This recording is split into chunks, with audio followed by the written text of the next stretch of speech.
It's taking model airplane building to a whole new level. A full-scale model of this Mark 9 Spitfire dominates the garden of this home in Cumbria. It's the handiwork of this man, military historian David Price. He's spent the last 3 years building it. So what made him do it? Why? Well, that's a good question. Sometimes I wonder myself. I gave up my building business about 3 years ago, just before I started this project. And I think I changed careers, so I've become a researcher and military writer now. So I decided I still needed something to do with my hands, and so this was the result of that. The start was to find the plans. You can find the plans online, fortunately. And this is made not of aluminium as an original Spitfire, but this is made out of plywood frame, just like a Spitfire. And then on top of that there's board, on top of that is fiberglass to make sure it's nice and waterproof and gives it a lot of strength as well. So it's basically looks like a Spitfire, and has all the markings and everything just the same, but it is actually made of wood underneath.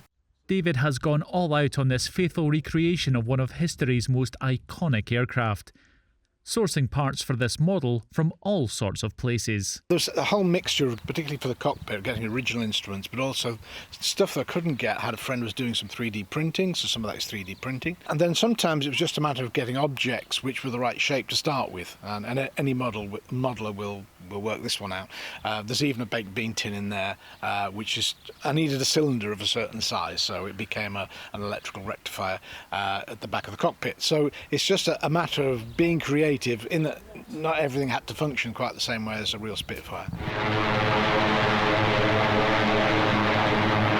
The Spitfire forged its reputation during the dogfights of the Second World War, taking on the might of the Luftwaffe over the skies of Europe, most notably in the Battle of Britain, cementing its legendary status. It's a love of all aeroplanes, and I suppose the Spitfire is the emotive icon of the aviation world, really. I suppose if you ask people what aircraft do you know, they'll probably know a Spitfire and Concorde will be the first two on their list. So yeah, I think in choosing to build something, I decided to build something that was going to be instantly recognisable. And it certainly grabs the attention of people passing by his home, with many taking the time to stop and chat with David about his handiwork. I think the local people here have got used to it, which is great. We've had them come down the garden and look round it.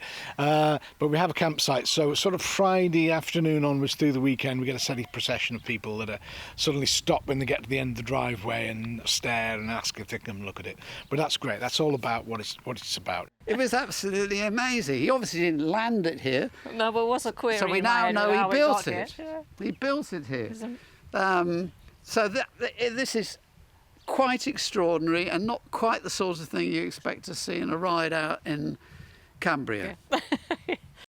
Around 3,000 hours of work has gone into this model, which takes up practically all of the garden. So what does David's wife think about it? She's been very patient. It started in a very, very small way, and I thought, so beavering away in the garage here. So it started, I thought I'll build a couple of wingtips, and a wingtip's only 2.5 feet long, something like that. So it sort of flew under radar for a while.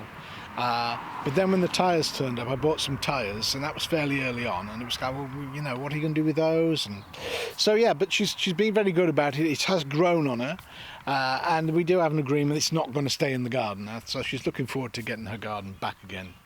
The plan is for the Spitfire to go to a museum, meaning David and his wife will get their garden back eventually.